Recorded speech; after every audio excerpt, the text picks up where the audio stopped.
Kerana mayat yang ditemui itu memang orang kata macam banyak gila kesan-kesan yang pelik dan kesan-kesan luka yang terdapat pada mayat tersebut. Kawan mereka tu mengambil masa 3 jam untuk call pihak polis setelah Tang Mo tu jatuh. So macam korang fikir secara logik, 3 jam diorang tu, 3 jam Tang Mo jatuh tu diorang tak bertindak. Faham tak diorang?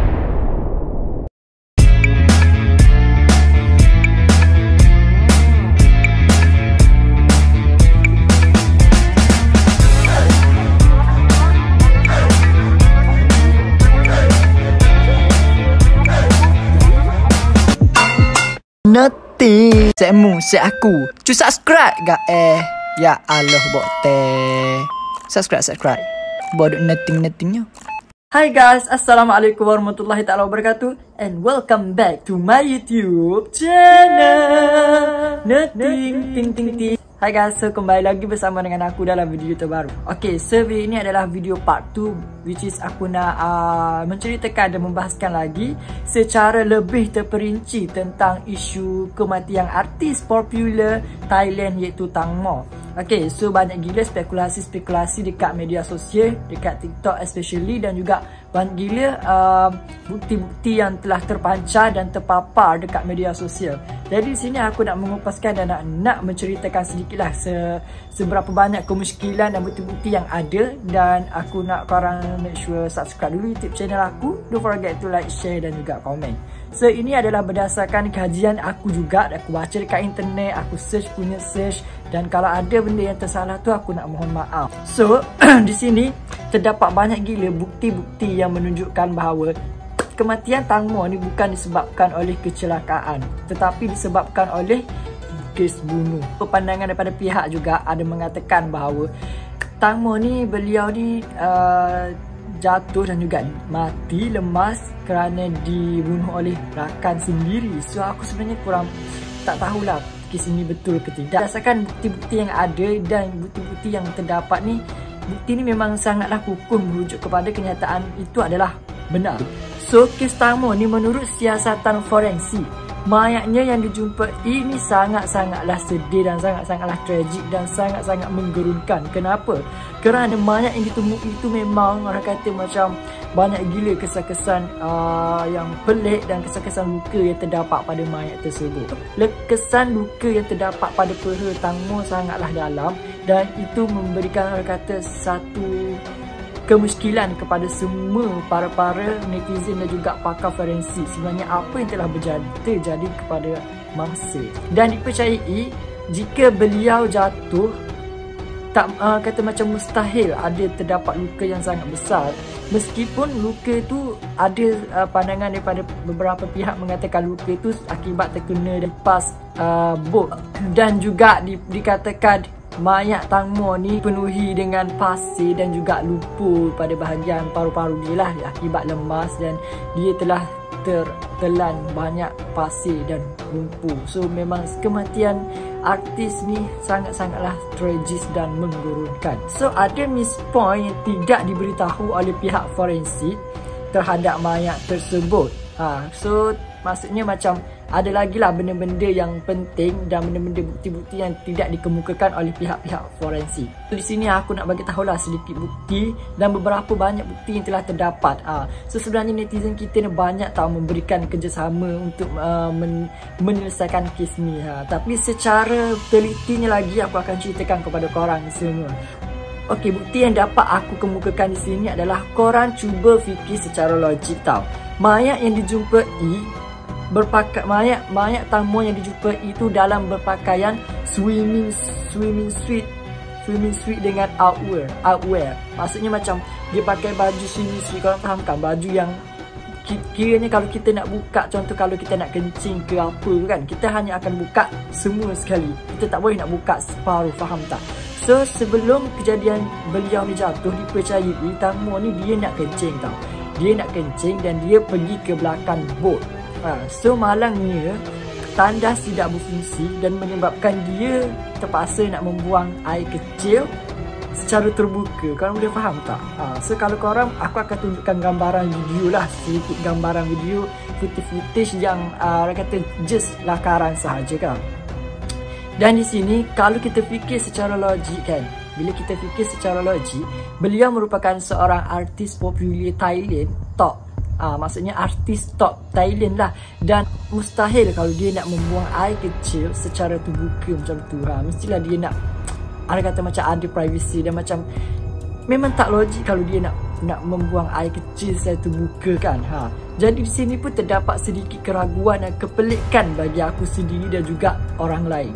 Okay, so ni adalah setelah mayat tu dijumpai, pakar forensik dan juga pihak-pihak yang terbabit tu telah mengecam dan mengenapasi bahawa mata sebelah mayat tu seperti ditumbuk, iaitu matanya lebam, dan juga menurut sumber mungkin mayat itu baru saja lepas dalam pergulutan. Faham tak? Maksudnya bila mereka berada dalam bot tu, mungkin mereka tu baru sahaja bergelut, maksudnya bergaduh dekat atas bot sebelum Tang Mo terjatuh ke dalam sungai. Menyedihkan dan menyeramkan, mayat tersebut dijumpai dalam keadaan mata terbeliak dan lidah terjelir. So mesti korang fikirkan macam apa sebenarnya yang berlaku. So selain itu, bukti-bukti yang terdapat lagi adalah terdapat kesan-kesan luka kecil dan besar yang ada di bahagian badan. Okay, so aku nak selitkan sedikit yang pasal luka dekat perut tu. So adalah dekat TikTok ni, satu akaun ni dia mengemukakan bahawa dia meletakkan gambaran luka yang kena kipas tu kan. So macam kalau luka yang kena kipas tu dia lain dan memang tak sama dengan luka yang terdapat pada Tang Mo. Menurut sumber lain juga, peha Tang Mo ni telah digigit oleh ikan. So macam kalau digigit oleh ikan, memang tak akan seteruk dan sedalam seperti yang terdapat yang terjadi pada peha Tang Mo tu. Okay, so terdapat lagi benda-benda yang sangat-sangat janggal dan pelik yang telah terjadi lah. Okay, so di sini aku nak menceritakan kepada korang juga. So, korang fikir secara logik lah, kawan-kawannya yang berada dekat atas bot tu bersama dengan Tang Mo tu, sebelum mereka jadinya kejadian tersebut tu, kawan-kawan mereka tu mengambil masa 3 jam untuk call pihak polis setelah Tang Mo tu jatuh. So macam korang fikir secara logik, 3 jam Tang Mo jatuh tu diorang tak bertindak. Faham tak? Diorang tak ada call pihak polis ke atau minta tolong daripada mana-mana pihak guys. So secara logik dah aku fikir, kalau lah kita punya member atau siapa-siapa yang terjatuh, kita pasti akan pertama kali kita akan polis. Mestilah kita akan, satu kita punya straight point kita adalah call polis untuk datanglah membantu kan, menyelamat apa semua kan. Tapi mereka ni tidak pun menghubungi pihak polis. Mereka just macam katanya mereka hanya fokus untuk tolong, untuk membantu. So kawan-kawan yang berada dekat atas bot tu, mereka menyatakan statement bahawa mereka tu tidak menghubungi polis kerana mereka cuba untuk menyelamatkan Tang Mo dalam masa 3 jam tu menggunakan pelampung. Korang fikirlah logik ke tak kan? Kalau lah mayat kalau lah Tang Mo terjatuh, of course lah kalau kita ni baik, kita akan secara automatiknya akan call mana-mana pihak untuk datang. Faham tak? Semasa pihak polis sedang mencari selama 38 jam tu, kenapa kelima-lima kawan-kawan dan juga member Tang Mo yang rapat dengan Tang Mo yang berada dekat dalam kejadian tersebut tu tidak turut serta mencari Tang Mo. Tetapi mereka hanya pergi setelah pihak polis menghubungi mereka untuk menunjukkan arah di mana tempat berlakunya. Dan di sini ada lagi satu benda yang sangat-sangat pelik. Korang kena tahu di mana dia sangat-sangat pelik yang aku nak bagi tahu, di mana semasa mereka sedang menunjukkan arah di mana berlakunya tempat kelemasan tu, tempat lemas tu, so berlaku sedikit kejanggalan dan perkara pelik di mana mereka bertentangan jari menunjuk tempat yang berlaku, seperti yang korang tengok dekat dalam video tu. So ini adalah video yang sempat dirakam betul dan memang secara terang-menerangnya nampak yang mereka semua tu ada something wrong.